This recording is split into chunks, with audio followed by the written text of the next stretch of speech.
Hey everyone, what's going on? So, this is a continuation from our thrilling last week's episode, which was to be concluded. Now for the thrilling conclusion. Basically, I take two different people's ideas, concepts, whatever, that they write down in the comment sections, whether you see it on my Facebook, my Instagram, or here on YouTube, and or Instagram, IGTV, whatever.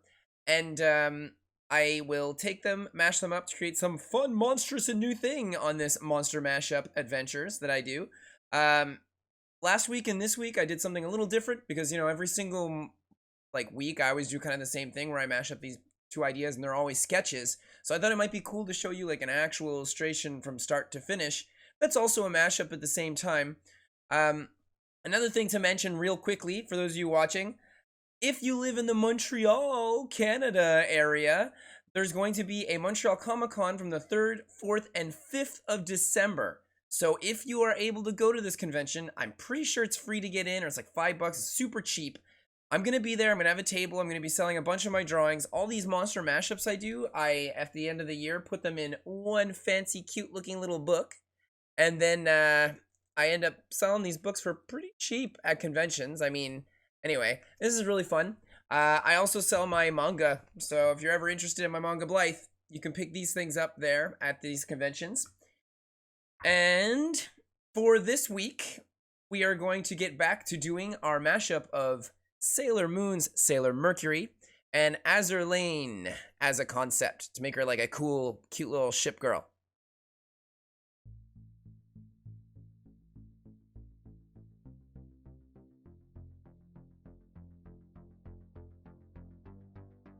Putting in the color flats. So, the last time, on last episode, we saw Eric putting in all the line art and the sketches for his sweet drawing.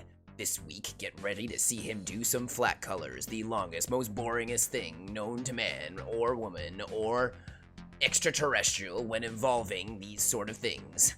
Yes, drawing and doing color flats is rough.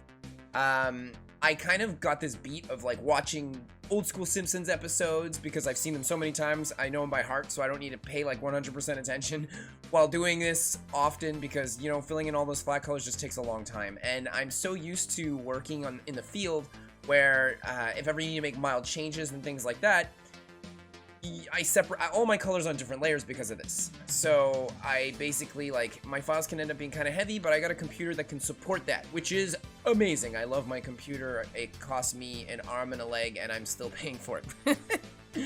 But it's well worth it. It's like buying good tools, if you show up buying really horrible pencil crayons, they're always going to chip on you while you're doing your drawings. You just don't do that. Or bad markers, which dry up super easily.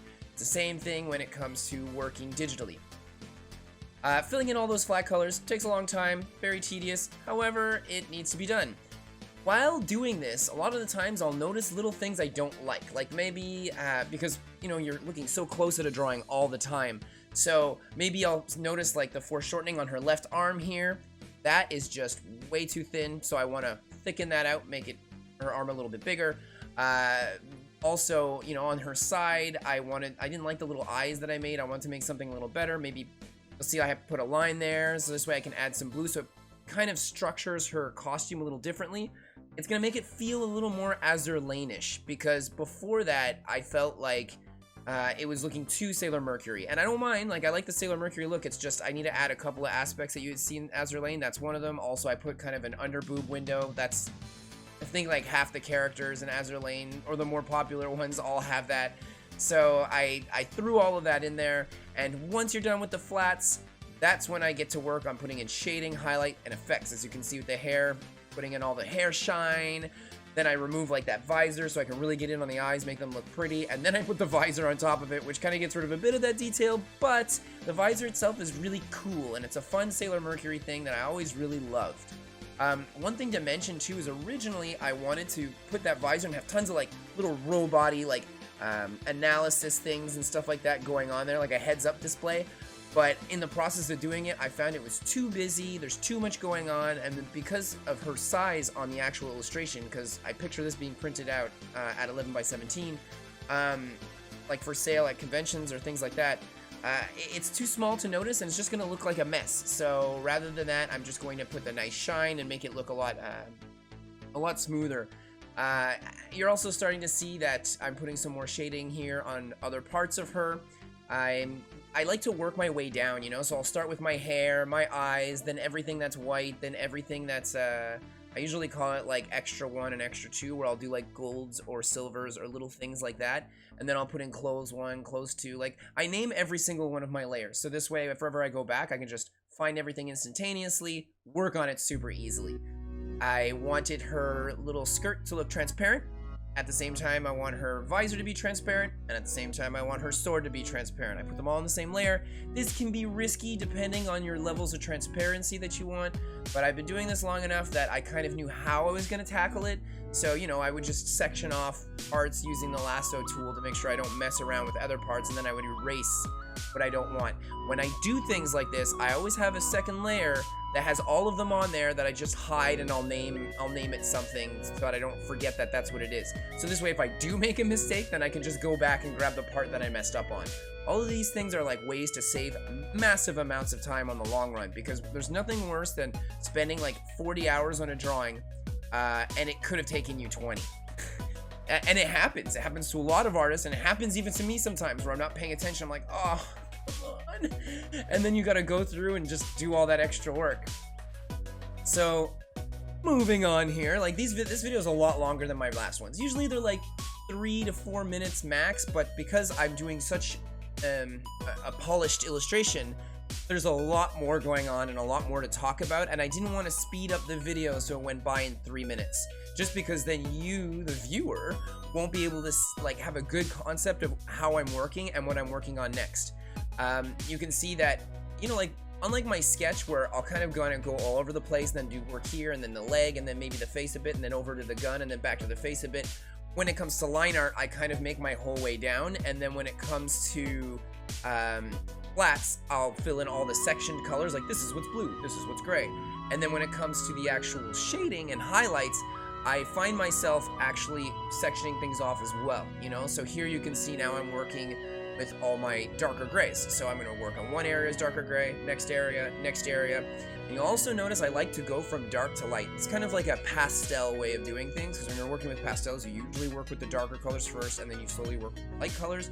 Whereas with markers, markers I guess could go either way. Depends on how you like to work. Anyway, I personally really like to go from dark to light. I'm actually pretty colorblind, and it's odd to say it like this, but because of my colorblindness, there's certain ways that I learn to work that help out with that so that I can see things a little bit better. I have an amazing wife that actually like helps me pick out certain colors when I'm doing illustrations, and sometimes even like for characters like what you see here, all my reference pictures you see there, I'll actually like use my color tool to be like, ah yes, this is her skin, ah yes, this is her hair, just so that it's more accurate. I don't see it the way a lot of you see it. Like for me, it's gonna look like there are certain reds that look green to me, or greens that look red. So because of this, I need to make sure I pick things out properly, and then I usually will show it to my wife, and she'll look at it for like a little while. You know, I'll keep it as my background on my computer, on my TV, and all this sort of thing, so that if I see problems or if she notices something, then she'll be like, oh, this doesn't look right, or this is off, and I'll be like, you got it. So then I'll go in and I'll change it.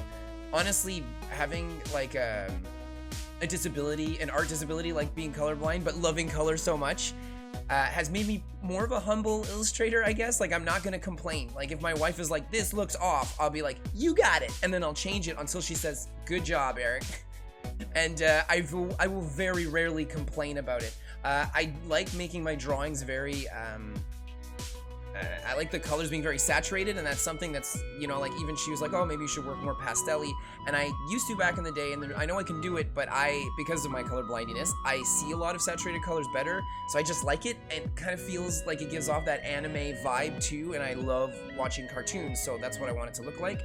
Here you see me working that background, so usually with backgrounds, I'll go crazy detail, put tons of stuff. I mean, here I am still going crazy detail, putting tons of stuff.